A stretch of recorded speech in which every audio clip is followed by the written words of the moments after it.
अस्सलामुअलैकुम my YouTube friends, कैसे हैं आप सब। आई होप आप सब बिल्कुल ठीक होंगे और मज़े में होंगे। अल्हम्दुलिल्लाह हम भी बिल्कुल ठीक हैं और खैरियत से हैं।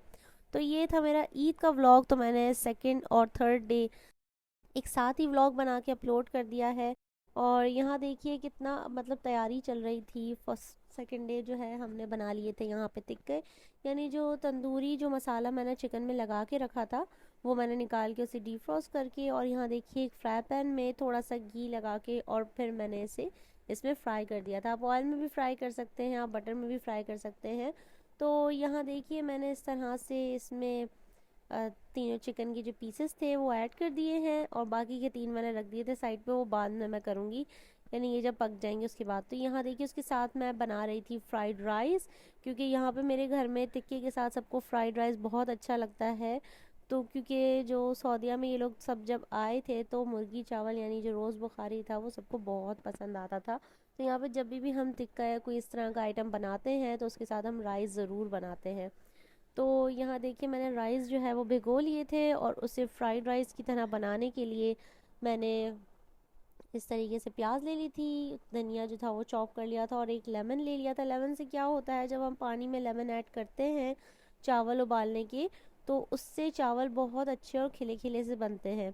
तो तीन हरी मिर्चें भी मैंने ले ली थी, और देखिए धनिया को इस तरह से चॉप कर लिया था बारीक बारीक।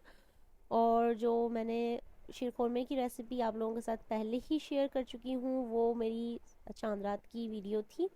तो फर्स्ट डे तो बस ये था कि हम बाहर चले गए थे, क्योंकि ज़ाहिर है पहले दिन तो दावत होती है, और सेकंड डे भी हमारे यहाँ दावत थी, लेकिन ये डे टाइम की वीडियो थी।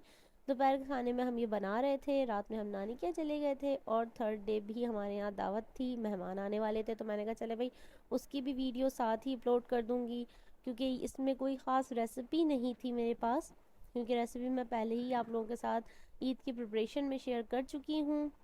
तो यहाँ देखिए इस तरीके से ये पक चुके हैं, और इसकी साइड्स मैं चेंज कर दूँगी। थोड़ा सा ही टाइम लगता है, ज़्यादा टाइम नहीं लगता, 10 से 15 मिनट ही लगते हैं इसे गलने में, और ये बहुत टेस्टी बना था। टिक्का मसाले की जगह मैंने इस दफ़ा तंदूरी मसाला ट्राई किया, और मैंने ये फ़र्स्ट टाइम ट्राई किया है, क्योंकि मैं हमेशा ज़्यादातर घर के ही मसाले ऐड करती हूँ।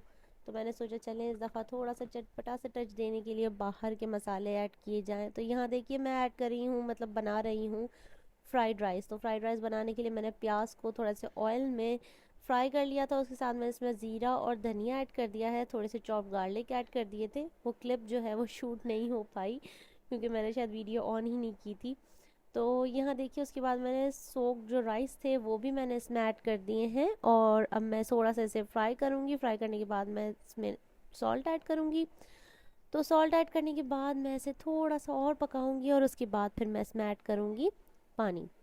तो ये मैंने ले लिए थे तकरीबन 1 से 2 कप थे, यानी 1.5 2 कप थे राइस। तो उसके साथ मैं यहाँ पे ऐड कर दूँगी तकरीबन 4 कप पानी। तो उसके बाद देखिए यहाँ पे अब मैं ऐड कर रही हूँ हाफ़ लेमन, और इसे पकने रख दूँगी। तो यहाँ देखिए हमारे टिक्के जो थे वो भी पक के तैयार हो चुके थे, तो उसे मैं अब निकाल लूँगी यहाँ पे। तो एक ट्रे में मैंने इसे निकाल लिया था, और ये बहुत ही ज़्यादा टेस्टी बने थे, बहुत अच्छे लग रहे थे। और बाकी के जो टिक्के थे वो भी मैंने फ्राई करने रख दिए थे। यहाँ पे चावल भी तैयार हो चुके हैं, और देखिए कितनी अच्छी खुशबू आ रही है, बिल्कुल धुआंधार से बन के तैयार हैं। थोड़ा सा कोरिएंडर मैंने इसके ऊपर छिड़क दिया था, और फिर अब मैं इसे सर्व करूँगी। तो हमने दोपहर के खाने में खाया था, क्योंकि फर्स्ट डे भी बिरयानी थी, सेकंड डे भी बिरयानी थी, जहाँ जाते हैं जिसके यहाँ जाते बिरयानी ही होती है। तो यहाँ देखिए मैंने राइस जो है इसके साथ निकाल लिए थे, और अब हम इसे खा लेंगे, और फिर नेक्स्ट डे की वीडियो मैं स्टार्ट कर दूँगी। तो ये बहुत टेस्टी बना था। मैंने इसके साथ चटनी वगैरह कुछ भी नहीं बनाई थी, वरना इसके साथ एक टमाटर की चटनी होती है, उसकी रेसिपी मैं आप लोगों के साथ शेयर करूँगी ज़रूर, और रायता होता है। तो यहाँ पे जो भी चीज़ें घर में आ रही थी, चाहे कोई केक ला रहा था या मिठाई ला रहे थे, जैसे ये बिस्किट्स आए थे पापा लेकर आए थे, तो इसमें भी देखिए हर चीज़ में ईद मुबारक लिखा हुआ था। तो बहुत अच्छा सा लग रहा था, और सारी चीज़ें घर की तैयारी और सब कुछ बहुत मज़ा आ रहा था। तो ईद तो अल्हम्दुलिल्लाह हमारी बहुत अच्छी गुजरी। तो अब यहाँ पे शुरू हो जाता है नेक्स्ट डे, यानी रात में मैंने इस तरीके से दालें जो थी सारी वो भिगो के रख दी थी नेक्स्ट डे के लिए। तो यहाँ पे मैं तो जैसे जब बनाती थी तो मैं अलग अलग दालें लेके बनाती थी। तो यहाँ पे जो मिलता है हलीम का एक पैकेट मिलता है, यानी हलीम की दालों का एक साथ मिक्स दालों का पैकेट होता है। उसमें गंदम, जौ और सारी जो दालें होती हैं सब कुछ होता है उसमें। और हलीम का जो जौ यूज़ होता है वो भी इसमें होता है, तो हमें ज़रूरत नहीं पड़ती अलग अलग चीज़ों को मिक्स करने की, यानी अलग अलग चीज़ों को मिक्स करके भिगोने की, तो ये बहुत ईजी रहता है। तो मैंने यही लेके इसमें 2 पैकेट ऐड कर दिए थे, और उसके साथ यहाँ पे देखिए मैंने जो है इसे बॉईल भी करने रख दिया था, और तकरीबन यहाँ आधा जो है वो बॉईल हो चुका था। और मैं इसे थोड़ा सा ग्राइंडर कर दूंगी। और कोरमा जो बनाया था वो कोरमा मम्मी ने बनाया था, तो उसकी वीडियो मैंने नहीं बनाई। तो कोरमे में मैंने डाला था हलीम का जो मसाले वाला पैकेट होता है, वो 2 पैकेट मैंने उसमें ऐड किए थे, यानी 1.5 ऐड किए थे, हाफ मैंने बचा लिया था और उसे मैं बाद में ऐड करूँगी। तो यहाँ देखिए कोरमा बन के तैयार हो गया। उसे नॉर्मल मैंने ऑयल में अदरक लहसुन में, यानी मम्मी ने किया था, तो अदरक लहसुन में भून के उससे फिर सारे जो हलीम के मसाले थे वो ऐड कर दिए थे, और हलीम को यानी कोरमे को पका के और साइड पे रख दिया था। तो अब जब तक यहाँ पे फ्राई हो रही है प्याज, क्योंकि हम वैसे ऊपर से छिड़कने के लिए तो फ्राई प्याज ऑलरेडी ले सकते हैं बाहर की, लेकिन जो हलीम में डालनी होती है तो उसके लिए फिर मैंने घर की ही कट करके फ्राई कर ली थी। तो यहाँ देखिए मैं जो बोटियाँ हैं उसे मैं इस तरीके से कूट के और फिर साइड पे रखती जा रही हूँ प्लेट में, क्योंकि जब हम इस तरह से कूटते हैं तो उससे रेशे अच्छे बनते हैं। अगर मैं हलीम में ऐड करके ग्राइंडर चला दूँगी तो फिर सारे जो रेशे हैं, सारी बोटियाँ सब ख़राब हो जाएंगी। तो देखिए इस तरह से प्याज भी साथ साथ फ्राई हो रही है, और जो बोटियाँ हैं उसे भी मैं कूट रही थी। तो सारी चीज़ें एक साथ हो रही थी। घर वालों ने भी काफ़ी हेल्प की, क्योंकि बस मैंने इतनी ही बोटियाँ जो थी वो कूटी थी, उसके बाद मेरे भाई ने ही सारी चीज़ें कर दी थी। और फिर उसके बाद यहाँ देखिए प्याज जो है वो भी फ्राई हो गई है। अब इसमें मैं ऐड करूँगी चॉप्ड लहसुन और चॉप्ड हरा धनिया। अच्छा, आप सोच रहे होंगे कि ये मैं भगार तैयार कर रही हूँ, लेकिन मैं भगार नहीं तैयार कर रही। तो यहाँ देखिए मैंने लहसुन चॉप्ड इसमें ऐड कर दिया। आप चाहें तो स्टार्टिंग में भी ऐड कर सकते हैं ताकि थोड़ा ज़्यादा फ्राई हो जाए। तो यहाँ देखिए चॉप्ड लहसुन मैंने इसमें ऐड कर दिया है, और फिर सारा जो ऑनियन और जो लहसुन था वो सारा मैंने हलीम में ऐड कर दिया है। तो इसे मैं अच्छे से मिक्स कर लूँगी। और यहाँ पे मैंने जो बोटियाँ थी, यानी जो गोश्त था, वो मैंने अभी इसमें ऐड नहीं किया है, यानी कोरमा। और उसके बाद यहाँ पे सारी चीज़ों को मैं अच्छे से मिक्स कर लूँगी। मिक्स करने के बाद यहाँ आप देख सकते हैं हलीम का जो आधा मसाला बाकी रह गया था वो अब मैं इस तरीके से इसमें मिक्स कर दूँगी। मैंने पानी में से थोड़ा सा डिज़ोल्व कर लिया था, और थोड़ा सा ऑयल में मैंने इसमें हरी मिर्चें चॉप्ड और चॉप्ड धनिया मैंने इसमें ऐड कर दिया था। और फिर मैंने जो पानी में जो मसाला डिज़ोल्व किया था वो मैंने इसमें ऐड कर दिया है, और फिर मैंने इसे अच्छे से मिक्स कर लिया था। और यहाँ देखिए मैंने जितना भी कोरमा था, यानी जो गोश्त वगैरह था जिनके रेशे किए थे, तो वो मैंने इसमें सारा ऐड कर दिया है।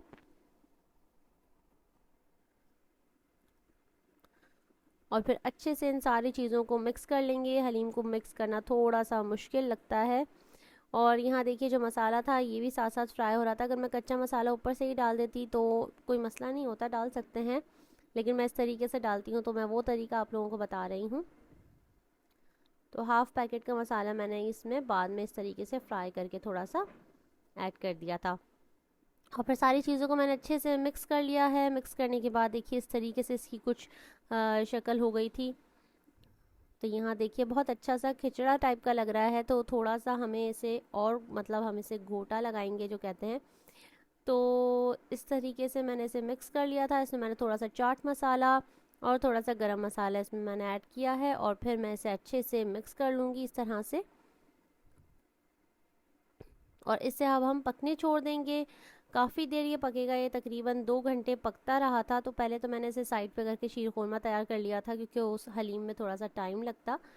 तो यहाँ देखिए मैंने जो ड्राई फ्रूट्स थे सारे वो चॉप कर लिए थे। मैंने यहाँ पे किशमिश ले ली थी, थोड़ी सी बादाम ले ली थी, थोड़े से पिस्ते ले लिए थे, और खजूर मैंने इसमें ऐड नहीं की थी। आप चाहें तो ऐड में भी ऐड कर सकते हैं।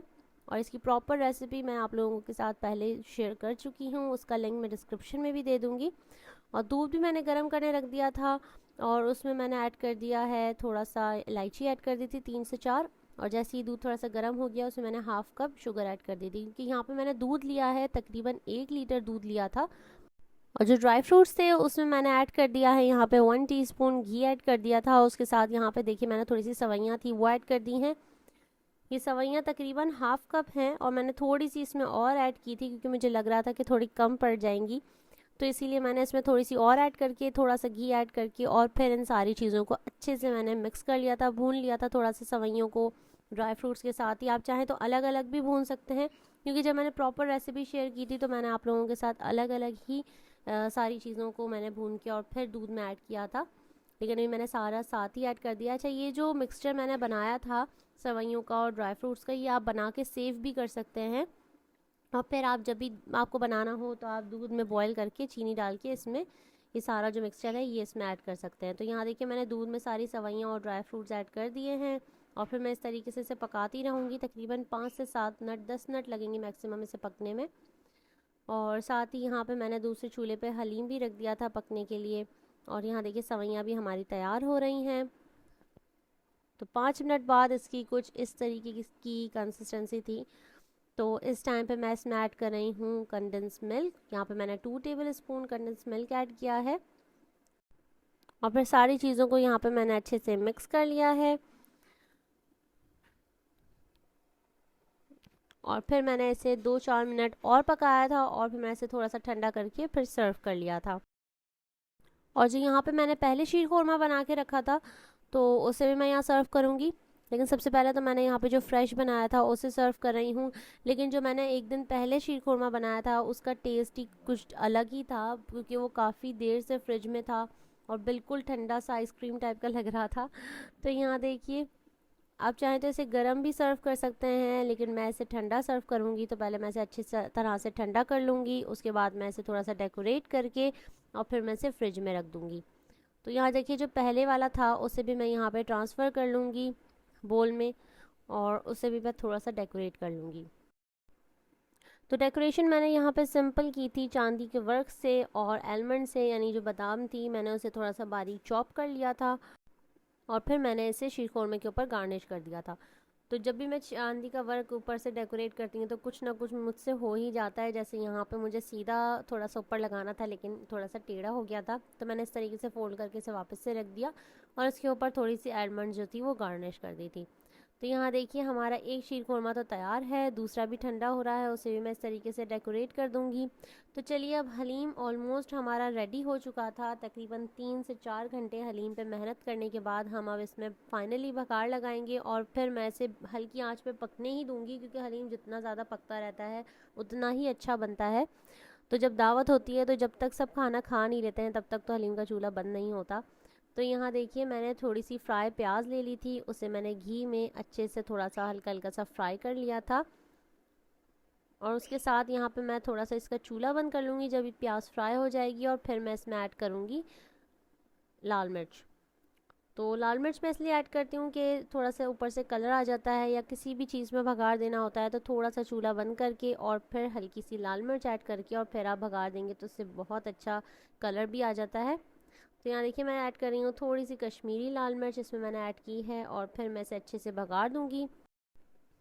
तो आप लोगों को पीछे बर्तन भी नज़र आ रहे होंगे, क्योंकि दावत की पूरी तैयारियां हो चुकी थी, सारे बर्तन निकाल के मैंने बाहर रख दिए थे, और बस अब खाने की देर थी। तो खाने के टाइम पे मैंने इसे सर्व कर लिया था। तो यहाँ देखिए बघार लगाने के बाद मैं इसे अच्छे से मिक्स कर लूँगी, और उसके बाद मैं इसे सर्व करूँगी।